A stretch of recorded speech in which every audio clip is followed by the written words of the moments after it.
Baik sudah ya, sudah lengkap. Baik, terima kasih rekan-rekan pers. Assalamualaikum warahmatullahi wabarakatuh. Salam damai sejahtera untuk kita semuanya. Om Swastiastu, Namo Buddhaya, salam kebajikan, Rahayu.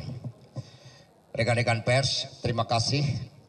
Dari persidangan tadi kita sudah bisa menyaksikan bahwa yang pertama, alhamdulillah terkait dengan tuduhan obstruction of justice itu tidak terbukti karena memang sejak awal seluruh kesadaran yang dimiliki oleh kader PD Perjuangan adalah setia pada hukum, tidak menghalang-halangi seluruh proses hukum. Kemudian yang kedua, terhadap tuduhan suap saya dinyatakan bersalah, padahal di dalam putusan nomor 18 dan 28 tahun 2020, seluruh fakta-fakta yang tadi dinyatakan baru itu bukanlah fakta baru. Karena sangat jelas keterangan saudara Saiful Bahri Donitri Istiqomah di dalam persidangan ini juga, seluruh sumber dana berasal dari Harun Masiku. Termasuk ada suatu fakta yang sangat penting, bahwa dana dari Harun Masiku tahap pertama itu bukanlah 400 juta sebagai hasil otak-atik gatuk 600 dikurangi 200 menjadi 400, tetapi adalah 750 juta.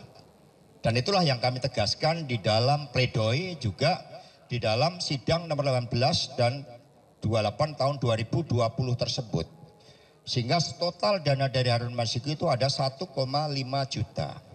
Saya menjadi korban dari komunikasi anak buah, di mana di dalam persidangan ini juga sudah menyatakan seluruh dana di bawah sumpah ya, itu berasal dari Harun Masiku.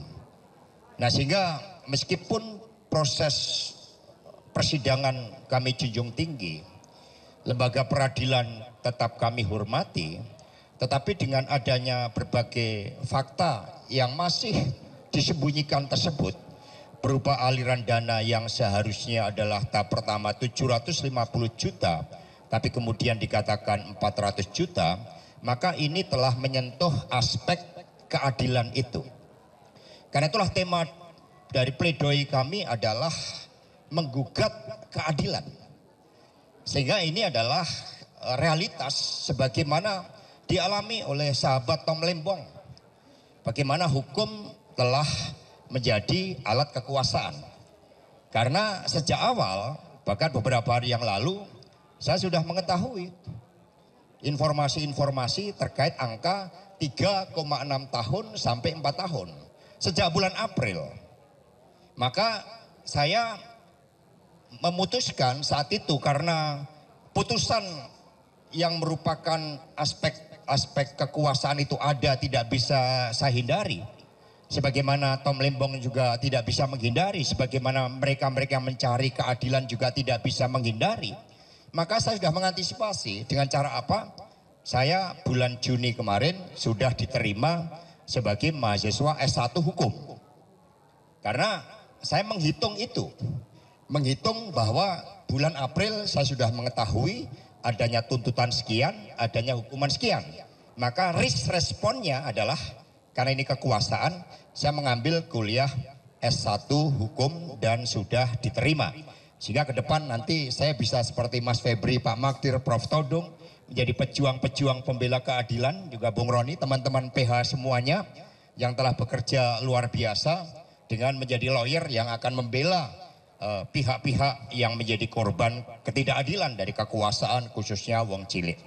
Karena itulah terhadap putusan tadi, ya saya terima dalam konteks bahwa ini adalah ketidakadilan.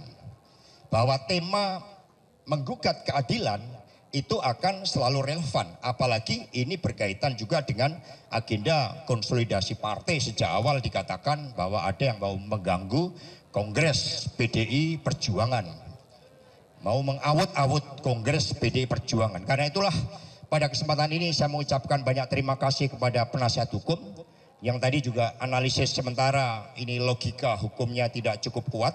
Sehingga tentu saja kami harus mempertimbangkan secara jernih setelah kami menerima putusannya. Kemudian kami akan mempertimbangkan dengan cara yang seksama dan kemudian dengan fakta-fakta hukum untuk terus berjuang di dalam menggugat keadilan itu. Nah, kepada seluruh simpatisan, anggota dan kader PD Perjuangan, kami mengucapkan terima kasih. Sejak awal proses ini, ketika bulan Januari 2020 terjadi OTT, itu sudah ada motif politik. Saat itu headline-nya di salah satu majalah yang terkenal, operasi yang gagal. Karena mengapa gagal? Karena yang ditarget adalah saya. Jadi itu di dalam headline salah satu majalah nasional itu menulisnya operasi yang gagal. Karena itulah kepada simpatisan, anggota dan kader PD Perjuangan khususnya dari DPP, DPD, DPC dan seluruh anak ranting PAC hingga Repdem dan Satgas Partai, kami mengucapkan terima kasih atas dukungannya.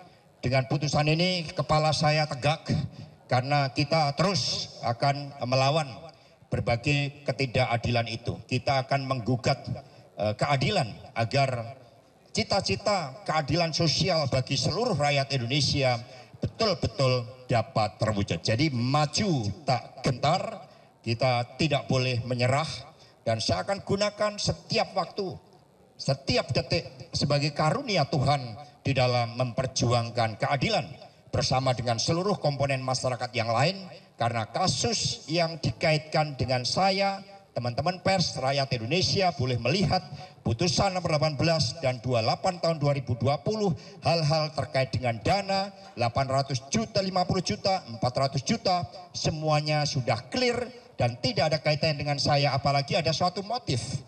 Buat apa? Keuntungan apa yang saya peroleh dengan memberikan suatu dana? Maka catatan di dalam persidangan ini, dalam pledoi kami bahwa Saiful Bahri saat itu juga mendapatkan intimidasi karena ketika dia diperiksa sebagai saksi dalam situasi dia tersandera oleh kasus-kasus akibat penggeledahan, ditemukan 2 senjata api di rumah mantan istrinya. Demikian pula Wahyu Setiawan juga ditekan, diancam TPPU, tindak pidana pencucian uang. Saudara Hasyim Asyari juga diancam berkaitan dengan sewa private jet.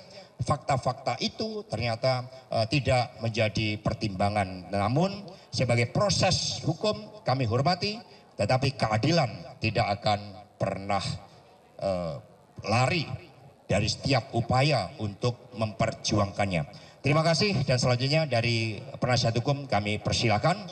Sekali lagi, jangan pernah menyerah, maju tak gentar membela keadilan. Merdeka!